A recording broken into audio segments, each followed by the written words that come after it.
اب یہ گھوڑے کی مثال دے کے اللہ تعالیٰ فرما رہے ہیں کہ انسان اس گھوڑے میں وفاداری دیکھو کتنی ہے کہ وہ اپنے مالک کا کس حد تک وفادار ہے، کتنا تابعدار ہے، لیکن اے انسان تمہاری حالت کیا ہے؟ ان الانسان لربہ لکنود، اللہ تعالیٰ فرما رہے ہیں انسان ہے لیکن تو اپنے رب کا نافرمان ہے، نہ شکری کرنے والا ہے، نہ قدری کرنے والا۔ لکنود کہتے ہیں کہ جو رب کی نعمتوں کا اقرار ہی نہ کرے، جیسے آج تجربہ کریں، اکثر مجالس میں دوست احباب کے پاس بیٹھے، بڑا اللہ نے کاروبار دیا ہے لیکن ہمیشہ زبان پہ شکوہ تو یار میں تو مر گئے، کھانے کے لالے پڑے ہوئے، تباہی و بربادی ہو گئی ہے، کاروبار بھی چلتا جا رہا ہے، فراوانیاں آتی جا رہی ہیں، مال بڑھتا جا رہا ہے لیکن زبان پہ شکوہ ہے۔ اکثر لوگ یہ بھی کہتے ہوئے سنائی دیتے ہیں کہ رب نے ہمیں کیا دیا ہے، فلاں کے پاس دیکھیں اتنی بڑی گاڑی ہے، ہر 6 مہینے سال کے بعد گاڑی بدلتا ہے، ہر سال 2 سال 5 سال کے بعد اپنی کوٹھی بدلتا ہے، ایک فیکٹری بنائی اب دوسری بنا لی، دوسری کے بعد تیسری بنا لی، پہلے 100 ملازم تھے اب 500 ہو گئے، اب 1000 ہو گئے، میرے پاس کیا ہے؟ انسان کے پاس کیا ہے؟ جن پر اللہ تبارک و تعالیٰ نے ان ساری نعمتوں کا تذکرہ قرآن میں کر دیا ہے۔ ان الانسان لربہ لکنود، اللہ نے بتا دیا کہ انسان ہے ہی نہ شکرا ہے، نہ قدرہ ہے، قدر نہیں کرتا۔ نبی کریم صلی اللہ علیہ وآلہ وسلم نے شکر کرنے کا طریقہ بھی بتایا ہے۔ لقد کان لکم فی رسول اللہ اسوۃ حسنہ، لوگوں نے آگے پوچھا نا صدیقہ کائنات رضی اللہ تعالیٰ عنہا عائشہ سے کہ بتائیے کہ قرآن کیا ہے؟ کہا مدینے میں چلتا پھرتا قرآن دیکھنا ہے تو محمد عربی صلی اللہ علیہ وآلہ وسلم کو دیکھیں۔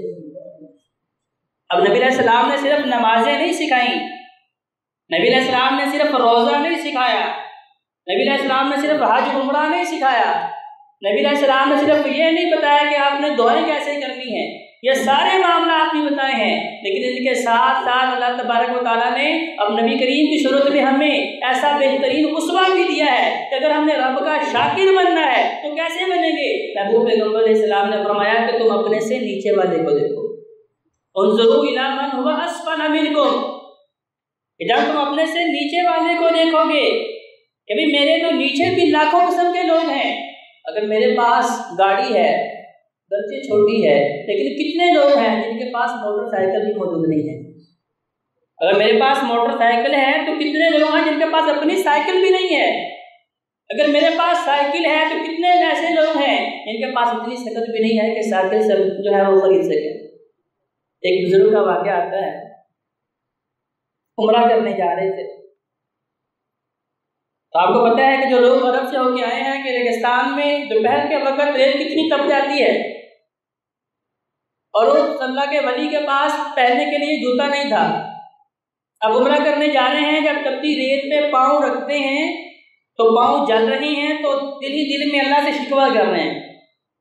کہ اللہ تم نے نافرمانوں کو اتنا کچھ دے رکھا ہے، انہیں اتنا نواز رکھا ہے، ان کے پاس عالی شان گھر ہیں، بہترین سواریاں ہیں، دنیا کی ہر نعمت ان کے پاس ہے، اللہ میں تیرے گھر کی زیارت کرنے کے لیے جا رہا ہوں، میرے پاس سواری تو دور کی بات پہننے کے لیے جوتا بھی نہیں ہے۔ اب دل ہی دل میں رب سے شکوہ کرتے جا رہے ہیں، چند قدم چلنے کے بعد کیا دیکھتے ہیں کہ اسی تپتی ریت پہ جس پہ چلنا ان کے لیے مشکل تھا، اسی تپتی ریت پہ ایک آدمی جو ہے اپنے پیٹ کے بل لیٹا ہوا ہے اور بھیک مانگ رہا ہے، جس کی ٹانگیں ہی نہیں ہیں، پاؤں ہی نہیں ہیں۔ اسی وقت اسی تپتی ریت پہ اللہ کے سامنے سجدے میں پڑ گئے کہ نبی علیہ السلام نے کیا فرمایا، انظروا الی من هو اسفل منکم، اگر تم چاہتے ہو تمہارے اندر شکر کی صفت پیدا ہو، شکر کی خوبی پیدا ہو، تو پھر اپنے سے نیچے والے بھی کبھی دیکھو نا۔ ہمارا عالم کیا ہے کہ ہم اپنے سے اوپر دیکھتے ہیں کہ میرے پاس چھوٹی گاڑی ہے، میرے پاس ایک بڑی گاڑی والا شو کر کے گزر گیا ہے، میرے پاس ایک ہے اس کے پاس تو 10 ہیں، میرے پاس چھوٹا سا گھر ہے اس کے پاس تو بہت بڑی کوٹھی ہے۔ جب ہم اپنے سے اوپر والے کو دیکھتے ہیں پھر ہمارے پاس جو نعمت ہے وہ ہمیں کم تر لگتی ہے، حقیر لگتی ہے، چھوٹی لگتی ہے، لیکن اللہ تبارک و تعالیٰ کو صرف صابر اور شاکر لوگ پسند ہے۔ نبی کریم صلی اللہ علیہ وآلہ وسلم کی حدیث مبارکہ آقا علیہ السلام فرماتے ہیں کہ مومن جو پکا مومن ہے اس کا معاملہ بڑا عجیب ہے، اس کے اوپر فرشتے مسکراتے ہیں کہ اگر اللہ تعالیٰ اسے کوئی نعمت نہیں دیتے، سہولت نہیں دیتے یا دے کے چھین لیتے ہیں وہ اس کے اوپر صبر کرتا ہے، کہ اللہ نے نعمت دی تھی، اللہ نے چھین لی، اس میں جو ہے اللہ کا ظلم تو نہیں ہے، اس کے اوپر صبر کرتا ہے تو فرشتے اس کی بخشش کی دعا کرتے ہیں۔ اور اگر اللہ تبارک و تعالیٰ اس کے اوپر اپنی نعمت کو بڑھا دیتے ہیں،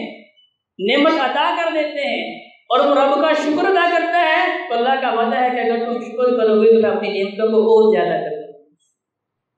تو مومن کی شان یہ ہونی چاہیے کہ وہ صابر ہو یا شاکر ہو تو اس کی زبان پہ شکوہ نہیں آنا چاہیے، تو مومن بھی ہو اور زبان پہ اللہ کی نعمتوں کی ناقدری بھی ہو، اس کا مطلب یہ ہے کہ پھر ایمان کچا ہے، ایمان جو ہے وہ کھرا نہیں کھوٹا ہے۔ اللہ تبارک و تعالیٰ نے قرآن مجید میں چند نعمتوں کا تذکرہ کیا، اور میں قل هو الذی انشأکم، اے انسان بتاؤ تمہیں پیدا کس نے کیا ہے؟ کہ انسان کے پیدا ہونے میں اس کا اپنا کوئی کمال ہے؟ ایسا نہیں، بلکہ انسان کے پیدا کرنے میں وہ خالق و مالک اکیلا ہے۔ وَجَعَلَ لَكُمُ السَّمْعَ وَالْأَبْصَارَ، اور اللہ تبارک و تعالیٰ نے آپ کو قوت سماعت دی ہے، دوسری نعمت کا ذکر۔ تیسری نعمت آپ کو دیکھنے کی قوت عطا فرمائی ہے۔ چوتھی نعمت وَالْأَفْئِدَةَ، تمہیں دھڑکتا ہوا دل دیا ہے۔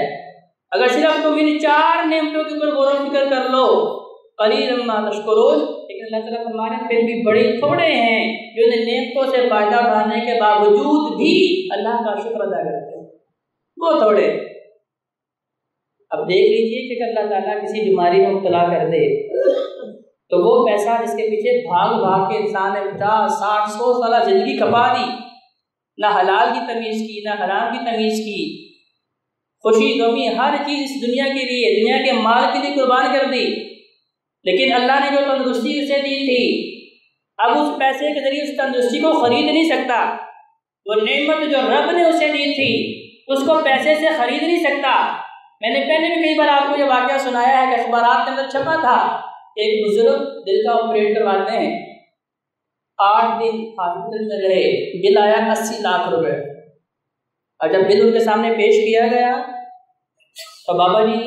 جن کی عمر 80-90 سال تھی وہ بل دیکھ کے رونا شروع کر دیا۔ ڈاکٹرز نے کہا کہ شاید یہ بل پے کرنے کی سکت نہیں رکھتے، ماڑے آدمی ہیں، غریب آدمی ہیں۔ نے کہا بابا جی روتے کیوں ہیں، ہم آپ کا بل کم کر دیتے ہیں۔ بابا جی نے کہا نہیں، یہ بات نہیں، اللہ کا بڑا احسان ہے میرے اوپر، میں 80 لاکھ دے سکتا ہوں، لیکن اب مجھے دل کی اہمیت کا پتہ چلا ہے کہ تم لوگوں نے 8 دن میرے دل کو مصنوعی طریقے سے چلایا ہے تو اس کا بل 80 لاکھ مجھے دے دیا ہے۔ تو 80-90 سالوں سے میرا دل قدرت الہی سے دھڑک رہا تھا، لیکن اللہ نے 1 روپے کا بھی بل بھیجا۔ قلیلا ما تشکرون۔ اسی طرح جو لوگ ان کو کڈنی کا مسئلہ ہے، اب ڈائلسس کروا رہے ہیں یا اسے تبدیل کروانے کا مرحلہ آتا ہے تو جا کے پوچھیے ڈاکٹر حضرات سے کہ لاکھوں روپے لوگ لے کے جا رہے ہیں، لیکن اس کے باوجود کوئی گارنٹی نہیں ہے کہ وہ دوبارہ اسی طرح صحت یاب ہو سکیں گے کہ نہیں ہو سکیں گے۔ یا قوت سماعت کو لے لیجیے، بڑے بڑے بہترین مہنگے ترین آلے جو ہے بنائے جا چکے ہیں، ایجاد ہو چکے ہیں، لیکن جو قوت سماعت قدرتی طور پہ انسان کی ہوتی ہے اس کا مقابلہ کوئی بھی آلہ کر سکتا۔ یہ قوت بصارت، یہ دیکھنے کی قوت، کبھی اس سے پوچھ کے دیکھے نا جو پیدائشی اندھا ہے، اس کے لیے تو یہ دنیا تاریک ہے، اس کے لیے دن اور رات کا فرق ہی نہیں ہے، اس کے لیے تو رنگوں کا فرق ہی نہیں ہے، اس کی تو خوشیاں جو ہیں وہ ختم ہو جاتی ہیں۔ آپ کبھی نابینا شخص سے پوچھ کے دیکھیے۔ اور بنی اسرائیل کا وہ واقعہ نبی کریم صلی اللہ علیہ وآلہ وسلم نے بیان فرمایا کہ بنی اسرائیل کے اندر ایک شخص تھا جس نے اللہ کے حضور دعا کی کہ اللہ تیری بندگی کرنا چاہتا ہوں تو لوگوں میں رہ کے میرا وقت جو ہے کچھ ضائع بھی ہو جاتا ہے، میں چاہتا ہوں کہ تنہائی اختیار کروں، اللہ میری تنہائی کے لیے اسباب پیدا کر دے۔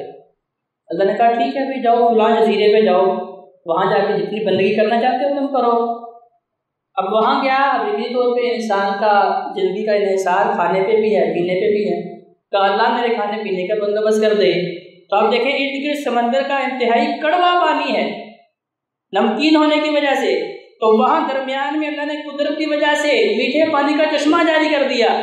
ارد گرد کا پانی کڑوا، لیکن درمیان میں جزیرے میں اللہ تبارک و تعالیٰ نے میٹھے پانی کا چشمہ جاری کر دیا، کھانے کے لیے کھجور پیدا کر دی۔ اب کھجور کھاتا ہے، میٹھا پانی پیتا ہے اور دن بھر رات اللہ اللہ کری جا رہا ہے، کیونکہ پہلے عمریں بہت لمبی ہوتی تھی، 500 سال اس نے رب کی بندگی کی، بالآخر موت کا گوشت اترا، اللہ کے سامنے پیش کیا گیا، اللہ تبارک و تعالیٰ نے اس کا نامہ اعمال دیکھا۔ جیسا کہ ہم نے آپ کو گزشتہ جمعہ میں بتایا تھا کہ اللہ کے سامنے نامہ اعمال پیش کیا جانا ہے، تو جس کے اعمال وزنی ہوں گے وہ جنتی ہوگا اللہ کی رحمت کے ذریعے، اور جس کی نیکیاں کم پڑ گئیں وہ جہنمی ہوگا، اللہ ہم سب کو جہنم سے محفوظ رکھے۔ اس قرآن کے فہم و ادراک کا مقصد یہی ہے کہ ہم بھی سمجھیں